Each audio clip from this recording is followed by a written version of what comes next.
മൂന്ന് വിഭാഗം ആളുകളെക്കുറിച്ച് അള്ളാൻ്റെ ഹബീബ് സല്ലല്ലാഹു അലൈഹി വസല്ലമ തങ്ങൾ പറഞ്ഞത് കേട്ടാൽ നമ്മൾ തന്നെ ഞെട്ടിപ്പോവും. കാരണം എന്താ, അവർ ജീവിച്ചിരിക്കുന്ന കാലത്തോളം സമ്പത്തിനൊരു മുട്ടും ഉണ്ടാവില്ല, മരിച്ചാലോ സ്വർഗത്തിനും പ്രയാസമല്ല.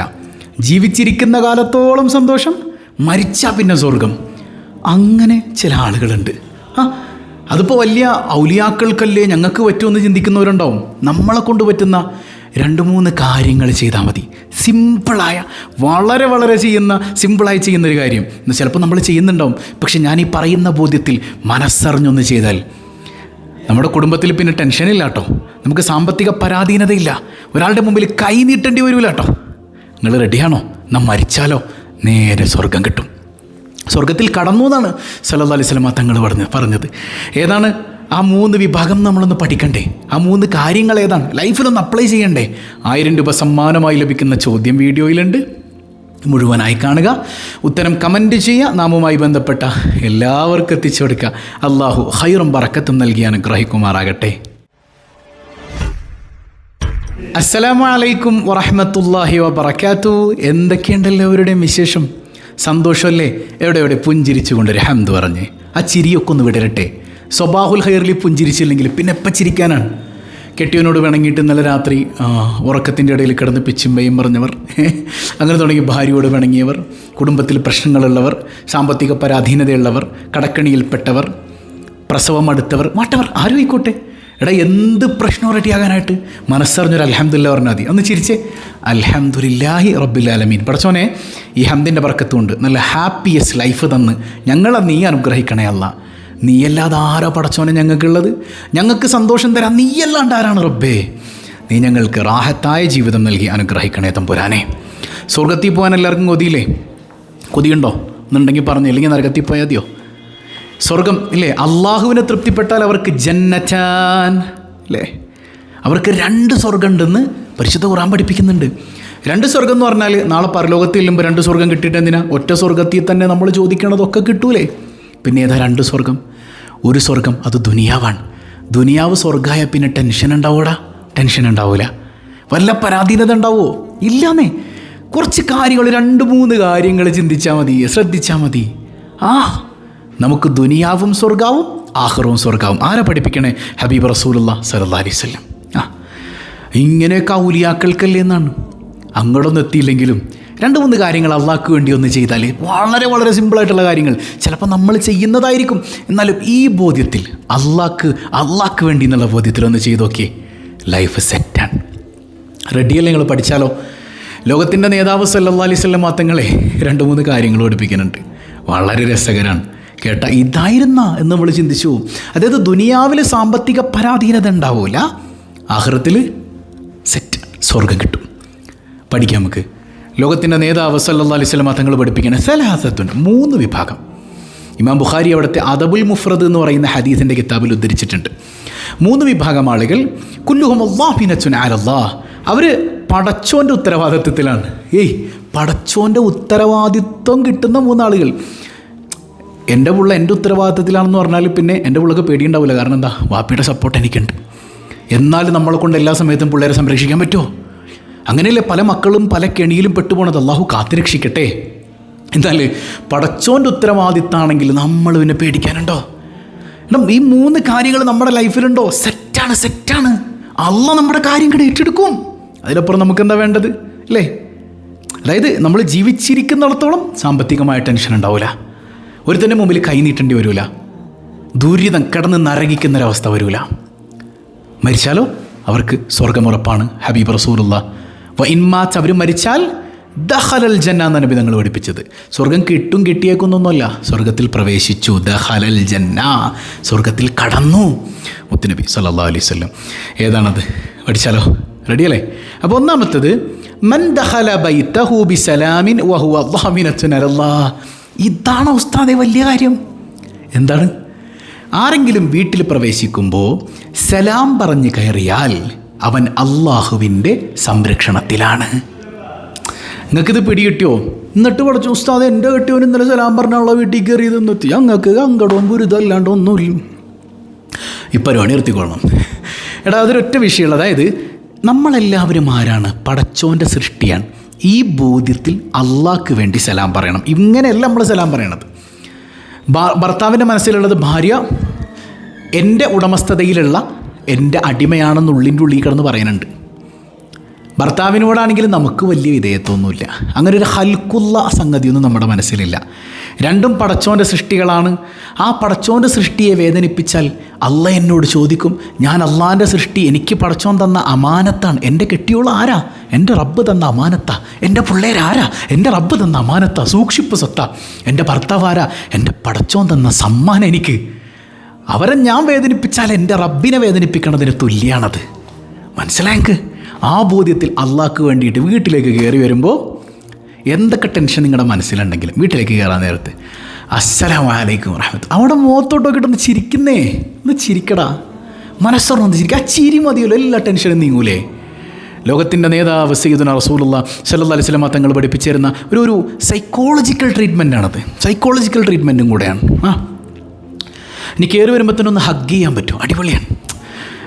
നമ്മൾ ജോലിക്ക് പോകുമ്പോൾ അല്ലെങ്കിൽ കയറി വരുമ്പോഴൊക്കെ രണ്ട് സമയത്തും ഭാര്യ എന്ത് ചെയ്യുക, ഭർത്താവും ഭാര്യ ഒന്ന് കെട്ടിപ്പിടിച്ച് നിൽക്കുക. ഒരുപാട് നേരമൊന്നും വേണ്ട, ഒരു 6 സെക്കൻഡ്. എത്ര സെക്കൻഡ്? 6 സെക്കൻഡ്. അങ്ങനെ കെട്ടിപ്പിടിക്കുന്നുണ്ട് എന്താ ഗുണം? ഓക്സിറ്റോസിൻ, ഡോപ്പമിൻ എന്നൊക്കെ പറയുന്ന ഹാപ്പി ഹോർമോണുകൾ, സന്തോഷമുണ്ടാക്കുന്ന ഹോർമോണുകൾ നമ്മുടെ ശരീരത്തിൽ ഉൽപ്പാദിപ്പിക്കപ്പെടും. അന്നത്തെ രാത്രി ഭയങ്കര സന്തോഷമായിരിക്കും. രാവിലെ ജോലിക്ക് പോകുമ്പോൾ ചെയ്ത് നോക്കി അങ്ങനെ ഒന്ന് കെട്ടിപ്പിടിച്ചിട്ട് ഒരു 6 സെക്കൻഡ് ഏറ്റവും ചുരുങ്ങിയത് മതി. 6 സെക്കൻഡെങ്കിലും വേണം, കൂടിയാൽ കുഴപ്പമൊന്നുമില്ല. പക്ഷെ അതിലൂടെ എന്താ കിട്ടണമെന്നറിയോ? ജോലിക്ക് പോകുമ്പോൾ നിനക്ക് ഭയങ്കര സന്തോഷം, ഹാപ്പിയായിട്ട് ജോലി ചെയ്യാൻ പറ്റും. കാരണം ഹോർമോണുകൾ ഇങ്ങനെ നമ്മളറിയാതെ റിലീസ് ചെയ്യാൻ. ഭാര്യക്കാണെങ്കിൽ വീട്ടിൽ നിൽക്കുമ്പോൾ എനിക്കെൻ്റെ ഇക്കാക്കുണ്ട്, ഞാൻ എന്തിനാ ടെൻഷൻ അടിക്കണേ, ഈ ബോധ്യമാണ്. ഇതൊക്കെ ഒന്ന് ചെയ്യാറുണ്ടോ? എന്നിട്ട് സ്നേഹത്തോടൊരു ചുംബനം കൊടുത്തിട്ട് അസ്സലാമു അലൈക്കും, ഇക്കാക്ക പോയിട്ട് വരാട്ടാ. വീട്ടിലേക്ക് കയറി വരുമ്പോൾ സ്നേഹത്തോടെ ചിരിച്ചുകൊണ്ട് അസ്സലാമു അലൈക്കും വറഹ്മത്തുള്ളാഹി. അത് മതി. ഇനി ആരെങ്കിലും അങ്ങോട്ടും ഇങ്ങോട്ട് ടെൻഷൻ അടിച്ച് നിൽക്കണതിൻ്റെ ഇടയിലാണെങ്കിലും എന്നോട് സലാം പറഞ്ഞില്ല, ഞാൻ എന്തിനാ പറയണത്? ഇങ്ങനെ അല്ലടാ, ഭർത്താവ് സലാം പറഞ്ഞില്ല, ആകെ ടെൻഷൻ അടിച്ച്. സാധാരണ സലാം പറയുന്ന ഭർത്താവാണ്, ടെൻഷൻ അടിച്ചൊക്കെ വരാൻ. എൻ്റെ കാക്ക എന്തോ ബുദ്ധിമുട്ടുണ്ടായിട്ടുണ്ട്, പോട്ടെ, സലാം അലൈക്കും കാക്ക ഒന്ന് പറഞ്ഞു നോക്കിയേ. വലൈക്കും സലാം. ചിലപ്പോൾ അതുകൊണ്ടൊക്കെ റെഡിയാവുന്നേ. ലോകത്തിൻ്റെ നേതാവ് സയ്യിദുനാ റസൂലുള്ളാഹി സ്വല്ലല്ലാഹു അലൈഹി വസല്ലം തങ്ങളുടെ അടുക്കൽ ഒരു സ്വഹാബി വരുന്നുണ്ട്. നബിയെ, ദാരിദ്ര്യം പട്ടിണിയാണ് നബിയെ, ഒരു രക്ഷയില്ല, എന്തപ്പോൾ ചെയ്യുക? വീട്ടിലേക്ക് കയറുമ്പോൾ സലാം ചൊല്ലാൻ അറിയില്ലേ? സ്വഹാബിയോട് ചോദിക്കുകയാണ്. ആര്? സയ്യിദുനാ റസൂലുള്ളാഹി സ്വല്ലല്ലാഹു അലൈഹി വസല്ലം. വീട്ടിലേക്ക് കയറുമ്പോൾ സലാം ചൊല്ലിക്കോളൂ, നിങ്ങളുടെ ദാരിദ്ര്യം നീങ്ങും. ആ സ്വഹാബിയത് മുത്തുനബി പഠിപ്പിച്ചത് മുത്തുനബിയുടെ സുന്നത്താണെന്നുള്ള ബോധ്യത്തിൽ അള്ളാഹ്ക്ക് വേണ്ടി ചെയ്തപ്പോൾ ദാരിദ്ര്യം മാറി സമ്പത്ത് വരാൻ തുടങ്ങി. നബിതങ്ങളോട് സന്തോഷം പറയാൻ വന്നിട്ടുണ്ട്. പിന്നെ സ്വഹാബി, നമ്മൾ സമ്പത്തിന് വേണ്ടിയായിരിക്കും ഇനി സലാം ചെല്ലാൻ പോണത് അല്ലേ? അപ്പം കിട്ടൂല. അള്ളാഹ്ക്ക് വേണ്ടി എൻ്റെ പ്രിയപ്പെട്ടവൾ സന്തോഷിക്കണം, അവളുടെ മുഖത്തൊരു ചിരി കാണണം, എൻ്റെ റബ്ബിന് വേണ്ടി അസ്സലാമു അലൈക്കും. ഇത് രസമായിരിക്കും അത്. അങ്ങനെ ചെയ്യണോടോ, മനസ്സിലായോ? അപ്പം അത് കിട്ടുമെന്ന് ആരാ പഠിപ്പിക്കണേ? സയ്യിദുനാ റസൂലുള്ളാഹി അല്ലേ? അള്ളാഹു നമ്മളെല്ലാവരെയും കണ്ണേറുകളിൽ നിന്നൊക്കെ കാത്തുരക്ഷിക്കട്ടെ. ലാ ഹൗല, കണ്ണേറ് കിട്ടുമെന്ന് തോന്നിക്കഴിഞ്ഞാൽ ഉടനെ പറയേണ്ട എന്താ? ലാ ഹൗല വലാ ഖുവത ഇല്ലാ ബില്ലാ. ഇനി നമ്മൾ വീട്ടിലേക്ക് കയറുമ്പോൾ ആരും ഇല്ലെങ്കിൽ എന്താ സലാം പറയേണ്ടത്? എല്ലാവർക്കും അറിയാം അല്ലേ? അസ്സലാമു അലൈന വഅലാ ഇബാദില്ലാഹി സ്വാലിഹീൻ. പിന്നെ മുത്തുനബിക്ക് ഒരു സലാം കൂടെ പറയണം, അസ്സലാത്തു വസ്സലാമു അലൈക യാ സയ്യിദി യാ റസൂലല്ലാഹ് അല്ലേ? ഇത് പറഞ്ഞിട്ട് വേണം വീട്ടിലേക്ക് കയറാൻ. പിന്നെ ഭയങ്കര ബറക്കത്തായിരിക്കും. അല്ലാഹു തൗഫീഖ് ചെയ്യട്ടെ. രണ്ടാമത്തേത്, വമൻ ഖറജ ഇലൽ മസ്ജിദി വഹുവ ളാമിനത്തുൻ അലല്ലാഹ്. ആരെങ്കിലും പള്ളിയിലേക്ക് പുറപ്പെട്ടാൽ, ആർക്ക് വേണ്ടി പുറപ്പെട്ടു? അള്ളാഹ്ക്ക് വേണ്ടി പുറപ്പെട്ടു. പള്ളിയിലേക്ക് പോകണം എന്തിനാ? മൊയ്ലിയാരെ കുറ്റം കണ്ടുപിടിക്കാൻ, മൊല്ലാക്കാനൊന്ന് പിടിക്കാൻ, മനസ്സിലായോ? ഇങ്ങനെ കുറ്റം പറയാനും പരദൂഷണത്തിനൊക്കെ വേണ്ടിയാണ്. അല്ലെ വീട്ടിലിരുന്ന് ഭ്രാന്ത് പിടിച്ച് നീച്ചിരാൻ പള്ളിയിൽ പോയിരിക്കുക, വന്നവയ്ക്ക് ഒരു ചായയും കുടിക്കുക. ഈ ബോധ്യത്തിലാണ് പോണതെങ്കിൽ ഒന്നും കിട്ടൂല. സഹോദരിമാരെ സംബന്ധിച്ചിടത്തോളം ഒരു സ്വഹാബിയത്ത് വന്ന് ചോദിക്കുന്നുണ്ട്, നബിയെ, ഈ പെണ്ണുങ്ങൾക്കൊക്കെ എന്തോരം കൂലിയാ നബിയെ, അല്ല ആണുങ്ങൾക്കൊക്കെ എന്തോരം കൂലിയാ നബിയെ, അങ്ങയുടെ പിന്നിൽ നിസ്കരിക്കാൻ പറ്റണില്ലേ, യുദ്ധം ചെയ്യാൻ പറ്റണില്ലേ? ഞാനും വരട്ടെ നബിയെ. മോളെ, നിനക്ക് പ്രതിഫലമാണ് വേണ്ടതെങ്കിൽ പള്ളിയിൽ നിസ്കരിക്കുന്നതിൻ്റെ എത്രയോ ഇരട്ടി നിൻ്റെ വീടിൻ്റെ ഉള്ളിൽ കിട്ടും. സയ്യിദുനാ റസൂലുള്ളാഹി സ്വല്ലല്ലാഹു അലൈഹി വസല്ലം. അപ്പോൾ മുത്തുനബി ഒരിക്കലും സ്ത്രീകളോട് പള്ളിയിലേക്ക് വരാൻ പറഞ്ഞിട്ടില്ല. അപ്പോൾ ചോദിക്കും, ഉസ്താദേ, ചില സ്ത്രീകളൊക്കെ പള്ളിയിൽ നിസ്കരിച്ച ഹദീസുകൾ ഉണ്ടല്ലോ. ആ ഹദീസുകളൊക്കെ ഹിജാബിൻ്റെ ആയത്തിറങ്ങുന്നതിന് മുൻപാണ്. വഖർന ഫീ ബുയൂത്തികുന്ന, നിങ്ങൾ നിങ്ങളുടെ വീട്ടിൽ അടങ്ങിയിരിക്കണം എന്ന് പറഞ്ഞ ആയത്ത് അള്ളാഹു സൂറത്ത് പരിശുദ്ധ ഖുർആനിലൂടെ അള്ളാഹു തആല അവതരിപ്പിക്കുന്നുണ്ട് അല്ലേ? അപ്പം അങ്ങനെ പറയുന്ന സൂറത്തുൽ അഹ്സാബിൽ കാണാം. അപ്പോൾ ആ ആയത്തിറങ്ങിയതിന് ശേഷം ഒറ്റ പെണ്ണും പള്ളിയിലേക്ക് വന്നിട്ടില്ല. ഇനി ആയത്തിറങ്ങുന്നതിന് മുൻപോ ശേഷമോ റസൂലുള്ളാഹിൻ്റെ ഭാര്യമാരാരും തന്നെ പള്ളിയിൽ പോയിട്ടില്ല. അപ്പോൾ ചോദിക്കും, ഉസ്താദേ, ഈ റസൂലുള്ളാഹിൻ്റെ ഭാര്യമാർ എഴുത്തിക്കാഫ് ഇരുന്നിരുന്നു എന്ന് കാണാമല്ലോ. എഴുത്തിക്കാഫ് ഇപ്പോൾ വീട്ടിലിരിക്കാൻ പറ്റൂലല്ലോ, പള്ളിയിലേക്ക് പോകണ്ടേ? ആരാ പറഞ്ഞത്? എഴുത്തിക്കാഫ് അവരെങ്ങനെ ഇരുന്നിരുന്നത്? അവരുടെ വീടിനെ പള്ളിയായി വഖഫ് ചെയ്തു. അവരുടെ വീടിനെ പള്ളിയായി വഖഫ് ചെയ്തു. എന്നിട്ട് എന്ത് ചെയ്തു? അവരവിടെ എത്തിക്കാഫിരുന്നു. മനസ്സിലാവുന്നുണ്ടോ? പള്ളിയായി വഖഫ് ചെയ്തുള്ള പ്രശ്നം എന്താ? പിന്നെ അശുദ്ധിയുള്ള സമയത്ത് കയറാൻ പറ്റൂല, പിന്നെ നമുക്ക് നശിപ്പിച്ച് കളയുന്നതിനൊക്കെ പ്രശ്നങ്ങളുണ്ട്. അങ്ങനെ കുറേ സംഗതികളൊക്കെ അതിൽ സൂക്ഷിക്കാനുണ്ട്. ഇനി നിങ്ങൾക്ക് സിമ്പിളായിട്ട് സ്ത്രീകളോട് ഞാൻ പറയുന്നു, പള്ളിയിൽ നിസ്കരിക്കാനുള്ള ഒരു കൊതി നിങ്ങൾക്കുണ്ടെങ്കിൽ നിങ്ങളുടെ മുസല്ല നിങ്ങൾക്ക് പള്ളിയായി വഖഫ് ചെയ്യാം. ഇങ്ങനെ ഈ മുസല്ല ഞാൻ അള്ളാഹുവിന് വേണ്ടി അവൻ്റെ പള്ളിയായി വഖഫ് ചെയ്യുന്നു എന്ന് പറഞ്ഞിട്ട് എന്ത് ചെയ്യാം? വഖഫ് ചെയ്യാം. പിന്നെ ആ മുസല്ലയിൽ നിസ്കരിച്ചാൽ പള്ളിയിൽ നിസ്കരിച്ച കൂലിയാണ് നിങ്ങൾക്ക് കിട്ടുക. അല്ലെങ്കിൽ തന്നെ വീടിൻ്റെ അകത്ത് നിസ്കരിച്ചാൽ, അതായത് ഹറമിൽ നിസ്കരിക്കണതിനേക്കാളും കൂടുതൽ മുത്തുനബിയോട് സ്വഹാബിയത്ത് ചോദിക്കണം എവിടെ? മദീന പള്ളിയിൽ നിസ്കരിക്കാനാണ്. അപ്പോൾ മുത്തുനബി പറഞ്ഞത്, ഈ മദീനത്തെ പള്ളിയിൽ നിസ്കരിക്കണതിനേക്കാളും കൂടുതൽ കൂലി നിൻ്റെ വീട്ടിൽ കിട്ടും. ഇനി നിങ്ങൾക്ക് എങ്ങാനും പള്ളിയിൽ നിസ്കരിക്കണമെന്നൊരു ആഗ്രഹം ഉണ്ടെങ്കിൽ എന്ത് ചെയ്താൽ മതി? മുസല്ല പള്ളിയായിട്ട് വഖഫ് ചെയ്താൽ മതി. പക്ഷേ ഒരു പ്രശ്നമുണ്ട്, അതായത് നമ്മൾ പള്ളിയായിട്ട് വഖഫ് ചെയ്താൽ പിന്നെ അശുദ്ധിയുള്ള സമയത്തൊന്നും നമുക്ക് എടുക്കാൻ പോലും പറ്റില്ല. കാരണം പള്ളിയായിട്ട് വഖഫ് ചെയ്ത് പോയില്ലേ. അപ്പോൾ അതൊക്കെ സൂക്ഷിക്കാൻ പറ്റുന്നുണ്ടെങ്കിൽ മുസല്ല പള്ളിയായിട്ട് വഖഫ് ചെയ്ത് സ്ത്രീകൾക്ക് വീട്ടിൽ ഉപയോഗിക്കാം. ഇനി പുരുഷന്മാർക്കും അങ്ങനെ നിസ്കരിക്കുന്നതുകൊണ്ട് കുഴപ്പമൊന്നുമില്ല. പള്ളിയായി വഖഫ് ചെയ്ത് കഴിഞ്ഞാൽ പിന്നെ അടിപൊളിയായാലോ, പള്ളിയിൽ നിസ്കരിച്ച് കൂലി കിട്ടും അല്ലേ? ഇരിക്കട്ടെ, അത് ഇത്തിരി വിശാലമായിട്ട് പറയാനുള്ളതാണ്. അതുമാത്രമായി നമുക്കൊരു വീഡിയോ ചെയ്യാം. അള്ളാഹു തൗഫീക്ക് നൽകി അനുഗ്രഹിക്കട്ടെ. അപ്പോൾ സ്ത്രീക്ക് പള്ളിയിലേക്ക് ഇങ്ങനെ ഇറങ്ങിപ്പോകുന്നൊരു സ്വഭാവം പരപുരുഷന്മാരുമായി ബന്ധപ്പെട്ട ജമാഅത്താണെങ്കിൽ അത് തെറ്റുപോലുമാണെന്ന് ഇമാമിങ്ങൾ പറഞ്ഞിട്ടുണ്ട് അല്ലേ? അപ്പോൾ ചോദിക്കും, ഉസ്താദെ മക്കത്തെ പള്ളിയിൽ പോകണതോ? മക്കത്തെ പള്ളിയിൽ നിസ്കരിക്കാൻ വേണ്ടി പോണതല്ല.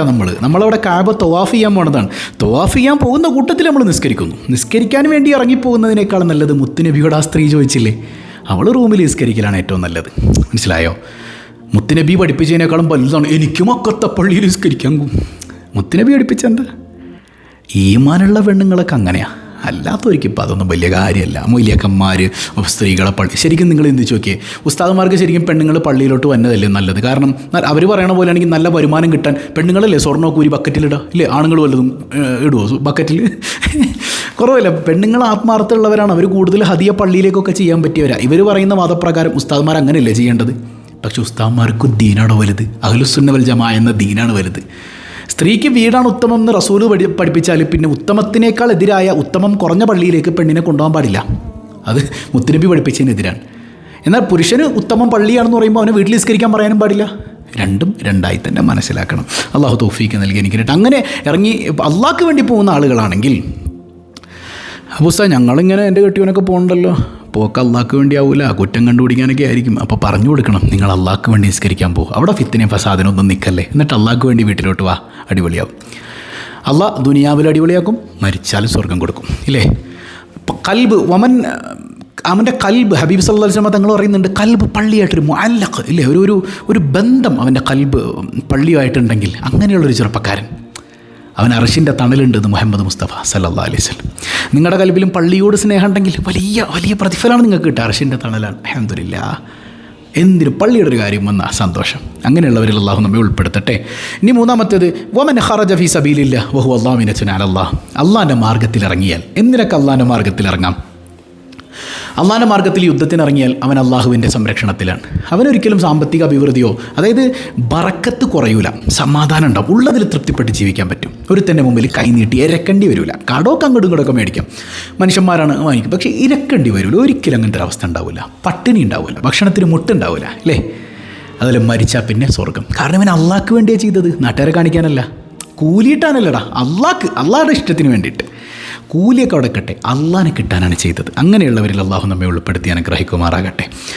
അപ്പോൾ ഇന്നത്തെ കാലത്ത് അങ്ങനെ ഒരു യുദ്ധത്തിന് പോകുന്നില്ല. പിന്നെ എന്തൊക്കെ ചെയ്യാം നമുക്ക്? അതായത് കുടുംബം നോക്കാൻ ജോലിക്ക് പോകുന്ന ആളുകൾ, അവൻ്റെ മനസ്സിലുണ്ടാകണം, പടച്ചോനെ നേരത്തെ പറഞ്ഞതുപോലെ കേട്ടോ, നീ തന്ന സമ്മാനമാണ് എൻ്റെ ഭാര്യ, എൻ്റെ മക്കളും. ആ മക്കളെ നോക്കേണ്ട ഉത്തരവാദിത്വം നീ എന്നെയാണ് ഏൽപ്പിച്ചിട്ടുള്ളത് പടച്ചോൻ. അതുകൊണ്ട് ഞാൻ നിനക്ക് വേണ്ടി അവർക്ക് ഭക്ഷണം നൽകാൻ ജോലിക്കിറങ്ങാൻ, നിൻ്റെ മാർഗ്ഗത്തിലിറങ്ങണമല്ല, നിൻ്റെ മാർഗ്ഗത്തിലിറങ്ങണമല്ല. ആ നീയത്തിലിറങ്ങിയാൽ അത് അള്ളാൻ്റെ മാർഗ്ഗത്തിലുള്ള ഇറക്കാൻ. അള്ളാൻ്റെ മാർഗ്ഗത്തിൽ അവർക്ക് എന്ത് കിട്ടും? അവർക്ക് ദുനിയാവിലും സംരക്ഷണം, ആഖിറത്തിലും സംരക്ഷണം. അള്ളാഹുവിൻ്റെ ഉത്തരവാദിത്തം ഏറ്റെടുക്കും. അതിലപ്പുറം എന്താ വേണ്ടത് മോളെ? അതിലപ്പുറം എന്താ വേണ്ടത്? നിങ്ങൾ ഇപ്പോൾ കിച്ചണിൽ നിൽക്കണം, അപ്പോൾ സ്വഭാവലഹീന, ഇതേ സ്വഭാവലഹീന സമയമായി അള്ളാൻ്റെ ദീൻ പഠിക്കണം, അള്ളാഹ്ക്ക് വേണ്ടി പോകണം. ആ നടത്തം ആ നീയത്തിൽ അള്ളാഹ്ക്ക് വേണ്ടി എന്നുള്ള കോൺസെപ്റ്റിൽ നിങ്ങൾ ഇറങ്ങിത്തിരിച്ചാൽ നിങ്ങൾക്കിത് കിട്ടും. അപ്പോൾ ഈ 3 കാര്യങ്ങൾ ലൈഫിലൊന്ന് അപ്ലൈ ചെയ്യും. ഒരു 21 ദിവസം തുടർച്ചയൊന്ന് ചെയ്ത് നോക്കിയേ. അള്ളാഹ്ക്ക് വേണ്ടി, അള്ളാഹ്ക്ക് വേണ്ടി, അള്ളാഹ്ക്ക് വേണ്ടി. മാറിയില്ലെങ്കിൽ നിങ്ങൾ പറയുന്ന പണി ഞാൻ എടുക്കും. കാരണം ഇത് മുത്ത് റസൂൽ സല്ലല്ലാഹു അലൈഹി വസല്ലം തങ്ങൾ പഠിപ്പിച്ചാണ്. ഉൾക്കൊള്ളാൻ അള്ളാഹു തൗഫീഖ് ചെയ്യട്ടെ. ഇന്നലെ നമ്മൾ ചോദിച്ചെന്താ, ഷാഫി ഇമാമിൻ്റെ മക്ബർ എവിടെയാണെന്നാണ് അല്ലേ? ഈജിപ്തിലാണ്. പലരും അവിടെ പോയി എന്നുള്ള കമൻറ്റ് ഉണ്ട്. അള്ളാഹു ബറക്കത്ത് ചെയ്യട്ടെ, നമുക്ക് എല്ലാവർക്കും സിയാറത്ത് ചെയ്യാൻ തൗഫീഖ് നൽകട്ടെ. സിമ്പിളായൊരു ചോദ്യം. ഇമാം ഷാഫിഈ റളിയല്ലാഹു അൻഹു തൻ്റെ മക്കൾക്കെല്ലാം നൽകിയത് ഒറ്റ പേരാണ്. വിളിപ്പേരുകൾ വേറെ ഉണ്ടായിരുന്നു. ഒറ്റ പേര് എല്ലാ മക്കൾക്കും കൊടുത്തു. ഏതാണ് ആ പേര്? അതായത് ഒരു പുള്ളക്ക് ഇപ്പം എൻ്റെ പേര് ഷാഫി എന്നാണ്. അപ്പോൾ എൻ്റെ കാക്കയുടെ ഒരു ഷാഫി, എൻ്റെ അനിയൻ്റെ പേര് ഷാഫി. അനിയനും കാക്കായെന്ന് എനിക്കില്ല. ഇനി അങ്ങനെയല്ല, 3 പേർക്കും ഷാഫി എന്ന് പേരിടുമോ? ഏതായാലും ഷാഫി ഇമാം അങ്ങനെ ഒരു പേര് തൻ്റെ മക്കൾക്കൊക്കെ ഇട്ടു. ഏതാണ് ആ പേര്? കമൻറ്റ് ചെയ്യുക. അള്ളാഹു ബറക്കത്ത് ചെയ്യട്ടെ. പതിവായി ചൊല്ലുന്ന ദിക്ർ സുബ്ഹാനല്ലാഹി വബിഹംദിഹി അദദ ഖൽഖിഹി വറിളാ നഫ്സിഹി വസിനത അർശിഹി വമിദാദ കലിമാതിഹി.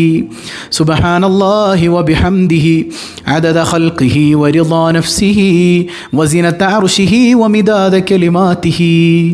സുബ്ഹാനല്ലാഹി വബിഹംദിഹി അദദ ഖൽഖിഹി വറിളാ നഫ്സിഹി വസിനത അർശിഹി വമിദാദ കലിമാതിഹി. അൽഹംദുലില്ലാഹ് അൽഹംദുലില്ലാഹി റബ്ബിൽ ആലമീൻ. അല്ലാഹുമ്മ സ്വല്ലി അലാ സയ്യിദിന മുഹമ്മദിൻ വഅലാ അലി സയ്യിദിന മുഹമ്മദ്. അർഹമുർ റഹീമായ റബ്ബേ, ഈ സദസ്സ് നീ സ്വീകരിക്കണേ അല്ലാ. ഇതിൻ്റെ മിഥില സവാബ് ഹബീബ് റസൂലുള്ളാഹി സ്വല്ലല്ലാഹു അലൈഹി വസല്ലം തങ്ങളുടെ ഹളറത്തിലേക്ക് എത്തിക്കണേ അല്ലാ. അവിടുത്തെ പൊരുത്തം തരണേ അല്ലാ, കാവല് തരണേ അല്ലാ, മുത്തുനബിയുടെ തിരുനോട്ടം തരണേ അല്ലാ. ഹബീബായ സല്ലല്ലാഹു അലൈഹി വസല്ലം തങ്ങളുടെ ബറക്കത്ത് കൊണ്ട് കുടുംബത്തിൽ ബറക്കത്ത് തരണേ അല്ലാ. ഇണകളെ നന്നാക്കണേ അല്ലാ. ചിരിച്ചുകൊണ്ട് സംസാരിക്കുന്ന ഇണകളാക്കണേ അല്ലാ. ഞങ്ങളുടെ സ്നേഹം കണ്ട് മക്കൾ നന്നാക്കണേ അല്ലാ. പടച്ചോനെ, മക്കൾ നിമിത്തം കരയേണ്ട ഒരവസ്ഥ തരലേ അല്ല. ചിരിക്കാൻ തൗഫീഖ് നൽകണേ അല്ല. എല്ലാ പരീക്ഷകളിലും ഉന്നത വിജയം നൽകണേ അല്ല. തൊഴിലുകളിൽ ബറക്കത്ത് നൽകണേ അല്ല. കടങ്ങൾ ഏറ്റെടുക്കണേ അല്ല. ഒരുപാട് അസുഖബാധിതരുണ്ട്, പരിപൂർണ്ണ ശിഫ നൽകണേ അല്ല. ഈ മജ്ലിസിലിരിക്കുമ്പോൾ ഞങ്ങളുടെ മനസ്സിൽ എന്തെല്ലാം മുറാദുണ്ട് അതൊക്കെ ഹാസിലാക്കണേ അല്ല. പാപങ്ങൾ പൊറുക്കണേ അല്ല. നിൻ്റെ യഥാർത്ഥ അടിമകളിൽ പെടുത്തണേ അല്ല. നിന്നോട് നിൻ്റെ ഹബീബിനോടും അതിരറ്റ മഹബത്ത് നൽകണേ അല്ല. നിൻ്റെ സ്വർഗത്തിൽ നിന്ന് വലിച്ചെറിയല്ലേ അല്ല, നരകത്തിൽ പെടുത്തല്ലേ അല്ല. പടച്ചോനെ, ഞങ്ങളിൽ നിന്ന് മരണപ്പെട്ട മാതാപിതാക്കൾ, ബന്ധുമിത്രാദികൾ എല്ലാവരുടെയും ഖബർ വെളിച്ചാക്കണേ അല്ല. ഞങ്ങൾ ആരെയും നീ പെട്ടെന്ന് വിളിക്കല്ലേ അല്ല. പരിശുദ്ധ ഭൂമിയിൽ ചെന്ന് മഖ്ബൂലും മബ്റൂറും മർദിയുമായ ഹജ്ജ് ഉംറ സിയാറ ചെയ്യാൻ തൗഫീഖ് നൽകണേ അല്ല. ഞങ്ങൾക്കെല്ലാവർക്കും അതിന് തൗഫീഖ് നൽകണേ അല്ല. ഞങ്ങളിൽ നിന്ന് പുറപ്പെട്ടവർക്ക്, പുറപ്പെടാനിരിക്കുന്നവർക്ക് ആഫിയത്തോടെ അമൽ ചെയ്ത് തിരിച്ചെത്താൻ തൗഫീഖ് നൽകണേ അല്ല. ഞങ്ങളിൽ നിന്ന് വിട പറഞ്ഞവരെയും ആരംഭപ്പൂവായ റസൂലുള്ളാഹി സ്വല്ലല്ലാഹു അലൈഹി വസല്ലം തങ്ങളോടൊപ്പം നിൻ്റെ കാരുണ്യം കൊണ്ട് ഒരുമിപ്പിക്കണേ അല്ലാ. ബിഹഖി സ്വല്ലല്ലാഹു അലാ മുഹമ്മദ് സ്വല്ലല്ലാഹു അലൈഹി വസല്ലം. സ്വല്ലല്ലാഹു അലാ മുഹമ്മദ് സ്വല്ലല്ലാഹു അലൈഹി വസല്ലം. അല്ലാഹുമ്മ സ്വല്ലി അലാ മുഹമ്മദ് യാ റബ്ബി സ്വല്ലി അലൈഹി വസല്ലം. വസ്സലാമു അലൈക്കും വറഹ്മത്തുള്ളാഹി വബറകാതുഹു.